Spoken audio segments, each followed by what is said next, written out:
You are listening to All Burgundy and Gold Everything, powered by the Urban Sports Scene and Fox Sports Radio 96.9 FM and 1340 AM, Hopewell, Virginia. Your hosts are Glenn and myself, Wole.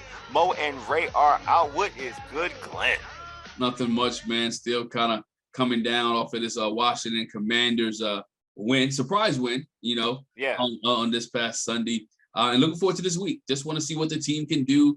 As we heard a little bit, maybe Chase Young sighting we may see. That I'm not a too. big I'm not a Yeah. big Chase Young fan, but we'll see how he plays into this role. Bro, there's so much more going on other than like the team play, But man. This is crazy. yo, that's what I want to talk. Yo, we got to get into because We'll it's get like to it, man. We'll get get to it, into man. Hey, it. subscribe to our podcast on Spotify, Stitcher, iTunes, Google Podcasts. Just search All Burgundy and go everything. Also, tweet us at ABG underscore everything. And hit us up on IG at ABG underscore everything. And like our All Burgundy and Go Everything Facebook page. Make sure you subscribe to our All Burgundy and Go Everything YouTube channel as well. Subscribe to the page. Also, and most importantly, all the videos that you see, especially the video that Glenn just put out like on Sunday, he held it down with the post game show. I think was dope. Man, like that, man. Like it, share it. That was an amazing show, man. Props to George and also Kelsey for being on. So Glenn, yeah, I went. Glenn, it was an awesome show. I was listening to him coming back from church. I was like, oh yeah, this is the show, man. This thing is like that. This thing had my attention. Glenn was patting himself on the back and everything. I No, was no, like, no, no. That was because my man Ray was giving me a hard time. Ray was giving me a hard time last week oh because what I said man, about this team being energetic I behind hear Tyler Heineke, right? you. And and that's what I didn't say. Tyler Heineke was the best quarterback. I Yeah. just say that people on this team play for that dude. They do though. They do. It's a fact. That's a fact though. I think it's obvious that they do. Anyway, it's time for the pregame. Here's what we have on tap. We'll talk about Daniel Snyder possibly selling the team and the Commanders' upcoming game against Kirk Cousins and the Minnesota Vikings. All right, let's get into it. We'll talk about Daniel Snyder. Yesterday, we found out that Washington Commanders owner Daniel Snyder hired Bank of America to possibly help sell the team. Then you had ESPN break the story that the U.S. Attorney's Office in the Eastern District of Virginia has an open criminal investigation into allegations that Commanders engaged in financial improprieties. Hey Glenn, this is it. Are we about to get this dude Daniel Snyder out of here? Is this the No, time? Is it happening? it is the time, but is he going to get out of here? No. Ooh, okay. I don't think. I think he loves his organization. He doesn't like to take L's, except for on the football field, right? Mm-hmm. But he doesn't like to take L's personally in life, and I think he will not, unless there is really big implications where he may go to jail or something of that nature. Uh-huh. I don't think he sells this team. I think he might sell parts of this team, some minority ownership of this team. But as far as the whole picture, I don't think Daniel Snyder sells the Washington Commanders, in my opinion. I know there's a lot of people out there who want to purchase the team. Yeah. The team is valued at what, 5.5 billion, 5.6 $5.6 billion right now. I know Stephen A. Smith came on and he's talking about, it should be some African American owners for this team. I think it would be great. The city of DC, African American owners. But again, I don't think Daniel Snyder is ready to part ways with the Washington Commanders as of yet. I think this is I just think he's putting feelers out there because this is not the first time that he has secured banks to look at the price value of the team and never went anywhere. Right now, it's just a fine time because everybody wants him to sell the team and they think it's a good time for him to sell the team. I don't think so. I don't think Daniel Snyder gets rid of the Washington organization. I think he's going to. I think he's about to sell it. And usually I'm like, I'm on the side saying he ain't going to do it or whatever. I've always been that way. But usually he has language in those pressers where he makes it said like, oh, I'm giving it this. We're doing this for minority shares, or I'm not selling. He'll put it out there. Now when he says we're looking at all options, right? Once he puts that out there, this is totally different to me. I think that he is going to sell. I kind of think that then it wasn't obviously ESPN coming out with that, criminal investigation type thing, right? Yeah. I don't think he's going to, and this is my opinion. I don't think that it's going to hurt him like he's going to jail or anything. I don't even think like the fines are going to like kill him, right? I don't think that either. But I do think it gives the NFL owners ammunition to vote him out. Like I think he knows that. So I think he wants to say, you know what? I could sell now and make and it's worth 5.6 now. If I sell this team now and they vote me, I'm not taking the L of them voting me out. I'm not taking that L. Right. And I'm not going to them sell it, like them take it, me losing ownership and losing that type of money I'm going to make if I sell this team. Like, I think that's all in play. I think that he is ready to sell. Honestly, I think he's kind of exhausted in all of everything that's happening with him. To a point where I think he's ready. I think you look at the options. I mean, to vote him out, 24 out of the 32 owners have to agree, right? Yeah. 24 out of 32 have to agree in order to vote him out of being an owner. I don't think you get 24 guys to vote him out. Right? I'm saying if this is bad, like I mean, saying like if this investigation is something there. Bad, but you got to go back to his comments in October, right? Yeah. This dude said he has ammunition for everybody. He got bullets for the whole. Well, he got money. He got stuff on everybody, right? Oh, I believe he does. I believe he does. So the owners don't want to call his bluff, right? Yeah. Jim Irsay may call it because Irsay may be clean, quotation marks, right? That dude ain't clean. I'm using quotation marks. I got you. I'm using quotation marks, right? Yeah. So I don't think you get 24 owners to vote him out. If he does sell the team, I think it will be great for the organization, right? Yeah. I think it'll be good for the organization, good for the city. You might actually get a new stadium, right? The team may actually get a new stadium like tomorrow. Yeah. If he sells the team. I think he's holding a lot of things up from this organization, but it makes you go back to, we talked about this, I think months ago. It makes you go back to see if this team was winning, right? If this organization was winning and all this stuff comes out, it's not a big deal. It doesn't matter. It doesn't matter if they're winning. We don't. He's not. The selling team doesn't. He wouldn't sell the team. Wouldn't be anything. I said this before, man. Like, dude, man. I'm 41. I remember. I feel bad for the younger dudes, the younger women, whoever, younger folks. That, man. When I grew up watching this team, it wasn't about will they make the playoffs. It was about will they have an opportunity to win a championship. It wasn't about the playoffs was a sure thing growing up, man. Like nowadays, it's like just having a decent season is a problem. You know what I'm saying? So, like, to your point, if it was like the years of we grew up watching like this team, no, this wouldn't be a thing. Like the team, I'm telling you, the name change wouldn't be a thing. No. The name change wouldn't even be. This would never. The team's name would never have been anything. But this thing has changed, and it's a fact. I mean, I'm being real. Like since when Jack Kent Cook didn't leave, didn't give his son true ownership of this squad, it changed the whole course of this whole franchise, man. I'm glad you said that. You brought his name up. We talked about it earlier in my house because there's a Jack Kent Cook Foundation and scholarships stuff. Jack Kent Cook was that dude, right? Yeah. I mean, if you think about Jack Kent Cook, he owned the Washington Redskins, right? Yes. He was a major factor people don't know in the Los Angeles Lakers. Yes, he owned the Lakers. Right? Yeah, he did. Yeah, right? before Jerry Buss. Yeah, poor Jerry Buss. Right. So Ken Cook understood how to manage teams and would manage champions, right? You talk about two of the greatest organizations there ever was, the Los Angeles Lakers and the Washington Redskins, right? At a time, with the time, they were high in the 80s, early 80s. Well, you wanted to be part of Showtime and you wanted to be part of the Hogs, right? Yes. And so those things, Jack Kent Cook knew how to manage both of those. And he managed his team well. He knew how to keep coaches in place, knew how to keep people playing for him. He didn't go after the marquee big name players. He went after the players that were hard workers who was coming into the city to grind, right? Yeah. And if you look at what Daniel Snyder has done when he won his first moves, the team suffered years from the Deion Sanders and Bruce Smith contracts, right? Yeah. Which hindered and crippled this team when he came in. He thought he was playing fantasy football. Yeah, I want to say something about that. So I want you to finish, though. I do want to say something about that. Go ahead.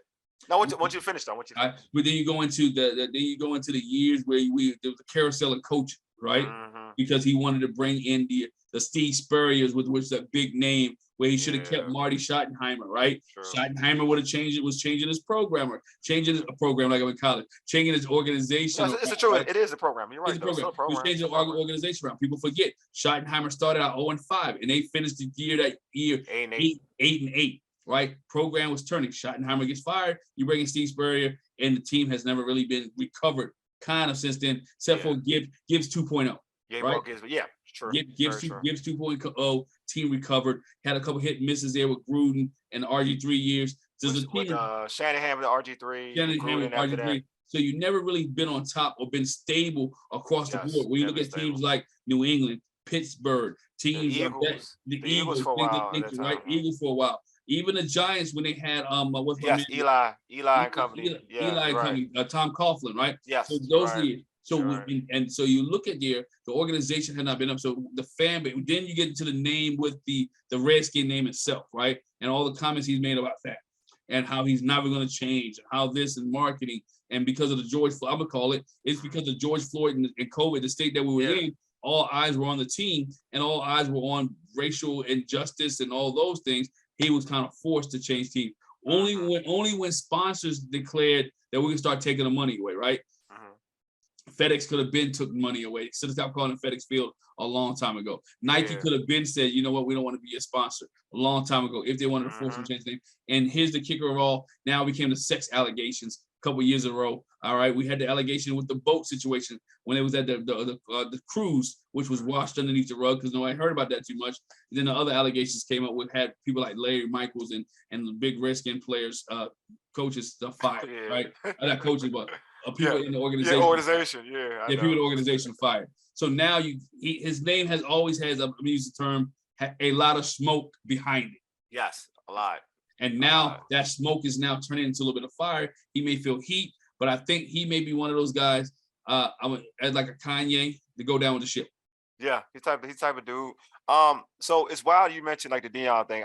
This is why I used to like not hate on Daniel Snyder. I'm be honest with you, because you're a diehard fan, right, Glenn? Yeah. Like, all right. So I'm a diehard fan. So when he was doing the Deion Bruce Smith stuff, I was geeked. I was excited. Like I wasn't like I was a kid. Like I was happy. Like I was like, oh, this new owner, he don't play. Like whoever out there he trying to get. Like I'm thinking, like we get Deion and Daryl Gray on the same team with Champ Bailey. Oh my God, like this is about to be amazing. Like Bruce Smith and like you're thinking about because their names, right? So I'm thinking like he acted as if, to your point, it was fantasy football. He was acting as if he was.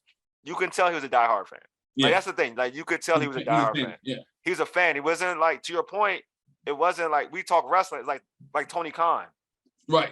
Like like a Tony Khan in AEW. Like basically, oh, you got him. Oh, I'm gonna bring in Bryan Danielson. I'm gonna bring in Adam Cole. I'm gonna bring in all these. Like I'm gonna bring all these dudes. I'm a fan of these dudes, but I'm gonna bring in Sting. Like all of this, right? It's the same effect when he started. It was like, oh. I'm gonna bring in Jesse Armstead. Oh, I'm gonna bring in who we bring in? Like Mark Carrier. He was good with the Bears. I'm gonna bring in Kirk. Like he didn't, dude. He was getting every name that you thought about. He was going for. That was like London Fletcher, right? Yeah, for real. He was going for it. Like, and I was like, oh, it was like even like Albert Hainsworth. Oh, that he was the best player. But at the like, you could tell nobody that when it's revisionist history when it comes to Albert Hainsworth. After he was like, why did we get Albert Hainsworth? But the year before, he was damn the best defensive player in football. He was. He's the best player. So when he got him, everybody was excited. We got Albert Hainsworth. Like he got Albert Hainsworth. So I'm just saying, like, yeah, that's what I didn't hate him for that. Like I didn't hate him for that. But as you get older, you know that football is more than that. You know what I'm saying? And it would have been good, like when he messed up and how he like hurt the franchise. And what we're talking about is that his ego got in the way of not just getting the correct football people to run the organization. That's what made Jack Kent Cooke so good in running this organization, was that he got Bobby Beathard to help run the organization. Get the players. And didn't bother him. And then you had Joe Gibbs, and they all worked. Him and Bobby Beathard and Joe Gibbs worked together. That's why we saw a great team. Or when you had Charlie Casserly, you brought in the same type of formula. It's the same formula. You work with Coach Gibbs, and you brought a championship squad here. So I'm just saying, like, yeah, to your point, it's just that, like, he didn't build the right. Yeah, it's a program, program or formula, whatever you want to call it. To bring a winner here in DC. I do think he's a diehard fan. He just doesn't know how to do it. And he just never knew how to do it.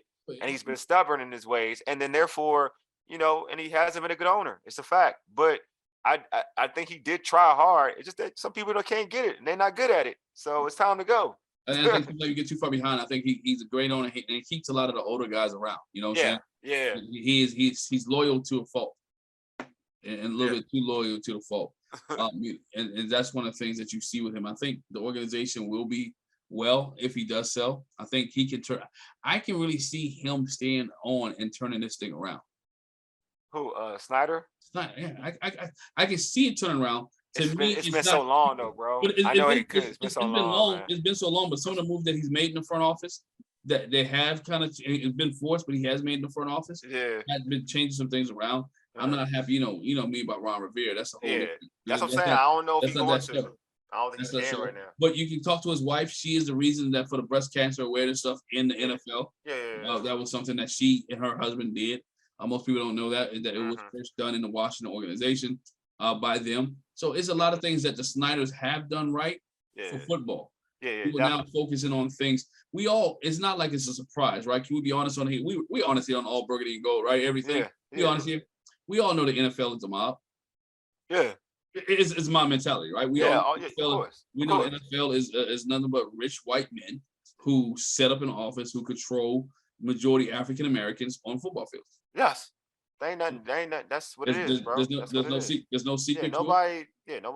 Is what it is. And so what happens is when one of their own start turning on them, they turn on him. Yeah. That's what it is. And that's what the situation is. They're trying a way to get him out so they dirty secrets and languages and all that don't come out. Yeah.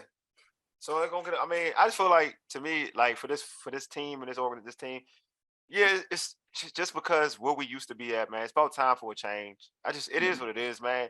And I'm not the biggest Snyder hater like other folks are, right. But I do acknowledge that, like, you need to go, because this organization should be this way.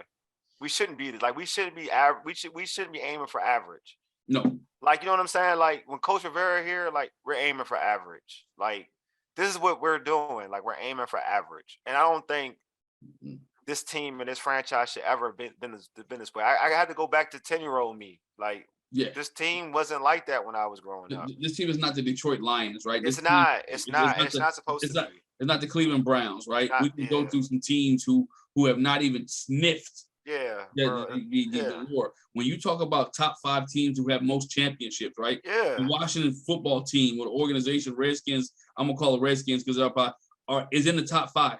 Yes. Of championships, World Series. I mean, the World Series. Sorry, Super Bowl championship. Or football championship, because it wasn't called Super Bowl. Like they won some with Georgia. I like Georgia Allen. Like I'm just saying, like, what are we doing here? Like that's my thing. Like, what are we doing here? Like, I just feel like it got to get to a point where everything has to be built correctly. And I'm not even sure the right people are in the front office to win a championship, to be honest with you. It's diverse, yes, but I don't know the right people are in positions to win a championship.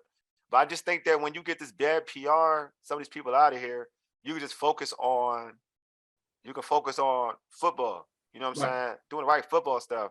Because some people aren't focused on football. And I'm glad you said that. Now, cut you real quick. I'm glad you said, but right PR, right? Yeah. The organization is supposed to be talking about Chase Young returning. Yeah. Right. The organization is supposed to be talking about Chase Young playing this Sunday at home, black uniform. Kirk Cousins coming, all black. Kirk Cousins coming to town, and all this team is on a 3-game winning streak, and all we can talk about is the owner. Yeah. Getting ready to sell the team. That's what I'm saying. It's like when this team is going in the right direction, it's something that comes to crash them back down. I kind of think, to be real with you, and it's funny, I kind of think this is different though. I think it's bringing a positive. Instead of being negative, I think to some people it's positive. Because I've even heard on the radio coming in to get ready to do this show, that fans may come to the game even more just because they're so excited that he could be gone. Is that too, but you got to look at the player and that pressure, right? Because it brings uncertainty. See, this is the thing. I don't know. I think this is good. I guess my avenue, my idea of it is not for the player. I think the players are going to play. Yeah. I kind of think it's pressure on Ron. And we'll get to that later. And I'm going to talk to, but I do think there's more pressure on Ron. But I want to stay with this though before we get to that though. So you mentioned it before about the reports on who would like to be owners for this squad. Jeff Bezos, Jay-Z, and media mogul Byron Allen. Kind of rooting for Byron Allen, man. They want to buy this team. For you, say Snyder does sell the squad, who would you want to own the team? Any African American owner. Gotcha. I like that. Okay. Any African American owner. I don't care if it's Diddy, because remember Diddy had a group that wanted to buy the Carolina Panthers years ago. True. So as long as the African American owner, why Chocolate City, right? Yeah. Why couldn't DC have an African American owner, right? Washington, you know how it may not be Chocolate City anymore. But that's a whole different. I know. I didn't want to get to that. It's a melting pot now. When we was growing up, now it was Chocolate City, though. It was Chocolate City. I agree. It's a melting pot now. But how ironic would it be, right? Yeah. The last NFL team to integrate the locker room would be the first NFL team. Be the first NFL team to have Black minority owners. That's a good one. I like that. I like that. That would be a great story to go around, right? Yeah. The last team to integrate is the first team to be Black minority owner. It'd be a great story for an organization. Be a great start. If they do sell, I do hope it's minority owners, so that some of that taste can get out of their mouth. Yeah. So actually, we had a poll on our All Burgundy Go Errrything Twitter page about like who would folks want to be the owner, and we have 40% Jeff Bezos, 20% Jay-Z, 30% Byron Allen, and 10% other. Actually, for me, I mean, I'm gonna go outside the box. Somebody put this out there when I was kind of tweeting this ahead of time before. I wouldn't mind Magic Johnson owning the squad. Magic? Yeah. Magic's not bad. I already thought about that. Like, I wouldn't be mad at Magic. Magic owns the Dodgers. I wouldn't be mad if Magic owned this squad. You know who's a dark horse? Who that no one thinks about? Who? And we like wrestling, right? Yeah. Vincent Kennedy McMahon. Because he wants a football team bad. He wants a football team. And remember, his WWE actually started in Washington, D.C. area. You know what? That's not a bad And he was always WWE. The NFL got to allow that. He already got some bad stuff, bro. Then the owners, I don't know he would break through the owners because they got to vote on that. And they just dealt with. Yeah, it's not. I don't know. Like, he just got some bad ones. I get you. That would be a good one. But he's a guy out there, dog. Yeah, that's only thing that hurts him is that he can't. Not this job, not this one. He can get one, but not this one. Not with the women thing. Not with them. Not with those. Yeah. Because they got to vote. It's different because then the NFL got to agree on it. NFL got to agree. NFL got to agree on it. I like your thought process though. I like your thought process. He's one that has connection and ties to the area. He does though. He does, and he's been trying, man. He's been trying. And if he partners, and you got to look at it, if he partners up with his boy The Rock. The Rock is one too. This would have to be a minority owner, a minority share. Yeah, he couldn't be full. He couldn't be the lead dude. The Rock is a good one though. He partners up with his boy The Rock. The Rock is a good one. The Rock is a good one. I won't even hold you. The Rock he's trying to get into football too. The Rock is a good one. I think there's so many different individuals that you can go to, man. You would go with. But I thought of Magic. But I do like. I mean, out of that list, I do like Byron Allen a lot. Byron Allen, yeah. Because I remember watching him on as a kid, and he would local TV his interviews where he would have his interviews, him interviewing celebrity. I used to wonder who the hell is Byron Allen? Right. I'd be like, who is he? Like, is he I never seen him in movies and stuff like that, but who is he? He's doing these, and he's interviewing these celebrities. I'm like, they know him. Who is this guy? He's like Al Heyman, right? Yes, Al Heyman. Yeah, he's like Al Heyman. He's in the background. You don't know he's chilling. You don't know, man. But he's controlling everything from the background. Y'all don't know what Al Heyman is. Al Heyman is the reason that you have Floyd Mayweather and other boxers right there. Al Heyman's the man. Go look up Al Heyman if you're listening to this podcast. Yeah. He's that dude. I agree. Al Heyman's that dude. Yeah, that's a good comparison. But yeah, I'm rooting for him.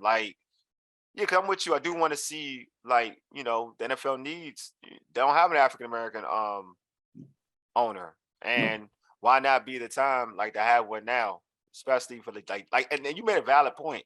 Like DC was the last one to integrate a black quarterback, right? Yep. And now you got an opportunity to, like, you can be the first black owner. Yeah. I think that's not Look a bad at look, all the man. history that the organization had. Last one, Yeah. first black quarterback to win the Super Bowl, and now Yes. the first black owner. I think that's dope. I think that would be definitely a dope thought process. I didn't even think about that. I think it's amazing. That would be amazing.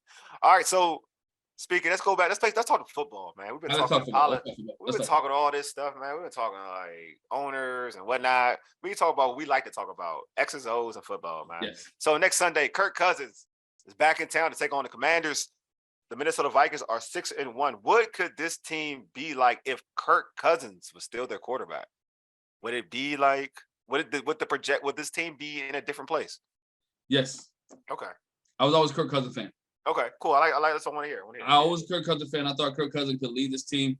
I think Kirk Cousins was just one or two plays or one or two receivers away from winning the big game.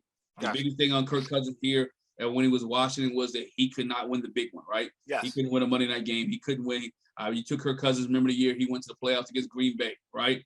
Yeah. And they couldn't win against the Green Bay Packers. Yes. So if you look and go back into that game, Kirk Cousins was one or two plays away. They was one or two plays away from beating the Packers that year and moving on into the playoffs. Moving on to the playoffs. So if this team would be at a different place with Kirk Cousins, but here's the caveat: not with Jay Gruden being the head coach. Now I know he was so good with him. Though, go ahead though. It was good with him, but he also needed. The question should be: if Scott Turner was offensive coordinator, could Kirk Cousins succeed? Oh hell no! That's the bottom. Could he consider would he succeed in Washington? Yes. Did he need a different offensive coordinator than Scott Turner? Yeah. Oh, got you. You talking about this current team? Nah, he can't. Kurt with this current team. Kurt with this current team would need a different offensive coordinator. Hell yeah, he could not with Scott Turner. He's not good enough to win with Scott Turner. If he had the coordinator he had when he was with Gruden, yes. Yeah. And I can't remember who it was at the time, Kurt's last year. So. Oh, Kurt. His coordinator. It was Sean. He had Sean McVay. I mean, Jay called most of the plays anyway. Yeah, but so Sean McVay, Jay called the plays. Anyway. But Jay called it, but McVay was his coordinator. Yeah, coordinator. Jay was McVay. Yeah, McVay. So with McVay, yes. With Scott Turner, no. It's funny because Kurt has been very successful with the same system. Like they run pretty much the same. He's been the same system. Even in Minnesota, like they brought over folks that he's familiar with. Kubiak was same system. But they have receivers, dog. Yeah, they do. But I'm saying like he's been successful in Minnesota because Kurt is good with the Gruden system. It's like he's still with the Jay Gruden system. Like he's never really truly left the Jay Gruden system, so he hasn't really had to go in a different system. But I'm with you, like they do have receivers, but I do think the system kind of helps benefited for Kirk because that's what Kirk is used to running. I don't like in Jay's system, Kirk, they could win games, but Jay would have to stay though. Like Jay would have to be the person that stays for this team to change. When he was here, they didn't have the defense. They didn't. They were trying to build it. They never had the defense. I agree. Right, because remember when Kurt was here, they would have a lead going into the fourth quarter. They didn't have the defense. They never had defense. They never had this defense. Kurt was here. No, they didn't have this defense. Like this defense is way more talented now than what Kirk Cousins had. Yeah, I mean, some of the coordinators didn't have this type of defense. They had to kind of manufacture pressure. But yeah, I'm kind of with you. Like I don't know if it definitely would be. I don't know. They would be in the playoffs a few times. Mm-hmm. I think they'd be a playoff team. No, they definitely. They had weapons. Like you had, you can keep. Obviously, what hurt is they couldn't keep my man. They couldn't keep Jordan Reed healthy. That really hurt. You know what I'm saying? They keep Jordan Reed. And they couldn't keep Deshaun Jackson healthy. Deshaun Jackson, yeah. You would have to keep those dudes, though. You know what I'm saying? Because they made life easier. Kurt's last year, all he had was Dotson. I mean, that was his number one target, and Dotson didn't pan out. But I would argue, though, too, with Dotson. Dotson needed to go elsewhere and play with a different quarterback, like a quarterback who would wing it and just throw it up there. Is he? I don't even think he's in the league anymore. Nah, he's done. He's done. It's just, it is what it is. So, but think about it. That we talk about draft. That draft class, only one's left is Kendall Fuller. Yeah. Bad draft. I mean, bad draft. I like Kyle Smith, but yeah, I think that it would be slightly. I think it would be different. I think if I be you being honest, it'd be different. I don't know. I think they would be in the playoffs way more. They'd be in the playoffs more. They would compete for a playoff spot. Yeah. But I don't know if we get us to the part where we were kind of thinking of as this team being perennial like contenders. Yeah. But I think they'd be playoff. They could be up. They'd be a playoff option. Like they could be. I don't know. They would be definitely the last team that he had. Like I don't know if they would be a clinch to make the postseason. You know what I'm saying? Though, like the last year he had, they had an opportunity, or one. It was the last year, or the year before that. The year that they could have beat the Giants to get in the postseason. I think it was last season. That was his last year. Was that his last year? Yeah, I don't know that, but that game pissed me all the way off. Like that's why I was not a Kirk Cousins fan, because I was like, the Giants sat and played their second stringers, and he still lost that game. And he was playing horrible. He played horrible that game. The people hate Carson Wentz for the Colts game. For the Jaguars game, if you're a Colts fan, I hate Kirk Cousins. I just like Kirk Cousins because of that Giants game. The Giants I'm gonna be honest, because they sat their players. The Giants sat their players, and he still struggled, and that's what pissed me off. All right, so next question. This is the next question. I think it's a good one too. It's a real good one. So say for this is Taylor Heineke, right? This is for Taylor Heineke. You know that if Taylor Heineke gets a victory over Cousins, what would that do for the legend of Taylor Heineke? Because people don't bang with Kirk. A lot of people don't bang with Kirk in this area. No, they don't. They don't. And so Taylor Heineke but Taylor Heineke beats Kirk Cousins. Like, does that put his aura to a different level? It puts his aura to a different level, and it also put Ron Rivera in a sticky situation. Yeah, I know. Because Ron Rivera opened his mouth and said that Carson Wentz was his guy. That he went out to get Carson Wentz, and Carson Wentz was his guy. So if you get Taylor Heineke, who wins 4 games, or let's take it back, who win 3 games in a row because as being a starting quarterback with this Washington Commanders team, you're gonna have people. Not saying me. I don't want nobody to say it's me, but you're gonna have people. I'll make sure I clarify. You're gonna have people who's really starting to add fire to this thing about Taylor Heineke being that guy, because you just beat a 6-1 team. Now, whether that 6-1 is soft, whatever, I don't care if 6-1 is soft. 6-1 is 6-1. I don't care who they play. They play who's on their schedule. If this Washington organization beats this team 6-1, Minnesota Vikings, that Taylor Heineke talk will increase. Yeah, I think that if he beats him, I think it's gonna be hard to get that man out the lineup, bro. I mean, because if the fan base will be rabid, man, they won't be like, yo, because I mean, if you beat Kirk Cousins, man. Right. I mean, the guy that played the franchise tag thing with you, you know what I'm saying, guaranteed money, and a lot of people are like, he wasn't worth this amount of money, and he leaves and whatnot. Then you have the RG3 supporters that don't like Kirk Cousins, vice versa, and all that other stuff. You know how it is. Yeah. So, yeah, man, if he beats Kurt, man, I'm telling you, man, the Heineke hive is going to a whole different level. A whole different level. I'm telling you, like, say what you want, but I don't care how he beats him. He can do his normal. Heineke can play bad all 3 quarters, and then it's just all 4 quarters, 3 quarters and 3/4, and then that 1 quarter of the quarter, he balls out and wins the game. And then folks will go crazy and say Heineke had the best game in the world. That's how I'm telling you, the Heineke hive is something special. Terry McLaurin needs to bail him out another week. 3 weeks through. He bailed him out the last 2 weeks. That's all he did. I know 2 weeks he did. You're right. 2 weeks he bailed him out. That is a factual statement. That's a factual statement. Yes. For real. Like, but I will say this though. I wasn't part of the last show, but I will say this. And this is going to surprise Heineke, the Heineke hive. I don't think Carson beats the Colts. No. Because I went back home. I mean, I taped the game. I went back home and sat and watched it. He avoided that last drive. He avoided so much pressure and made plays with his feet. I don't think Carson makes plays on that play. I said it's still early. I thought the same thing, but early, I don't think Carson has a better first half of Heineke. I'm gonna argue that. I was just more fixated on the last drive. Oh I yeah. won't argue that. I won't argue that. If that Carson Wentz in the last drive, he doesn't. No, He doesn't be able because he's getting sacked. He's getting sacked. He's He's getting getting sacked. sacked. Yeah, Because there was pressure. There was valid pressure. He got out of it. Like his feet are very valuable to this football team. I will say that. And I'm gonna be honest with you. I think he has a Tebow effect. Mm-hmm. He has a real Tebow effect. Good point. I was gonna say that's a great point. He has a Tebow effect. He has a real good Tebow effect. All right, so Glenn, who do you have winning this game and why? My heart, my fandom. My fandom will go with the Washington Commanders, but I'm not going with the Washington Commanders this week. Yeah. I'm going with the Minnesota Vikings. I think and the reason I'm going with the Minnesota Vikings this week is I don't think the secondary can keep up. Yeah, what Minnesota has to offer, right? I don't think the secondary can keep up. The front four will be able to do what they do, but the secondary will not be able to keep up with Minnesota. I think I'm with you. I think the Minnesota Vikings get the win this week. Closer than most people think. I know the Vikings have been putting up a lot of points, 42, I believe 47 points last week. Yeah. I'm going to say the score this week will be it'll be a low scoring game. I'm already 17-13. The Minnesota Vikings.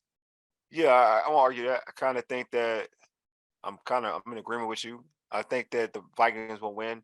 I think I just have a strange feeling that Jefferson's going to be switched off. He's going to go inside and he's going to check. I mean, and Wild Goose is going to be on Jefferson a lot. And that's going to annoy the hell out of me if Wild Goose is on Jefferson. Yes. It's going to annoy the hell out of me. And he's going to be on. And then Jamin Davis is going to get matchups against Jefferson. And I feel like, you know what's going to happen. You know what's going to happen. And that's the thing that's going to bother me. You know that's going to happen.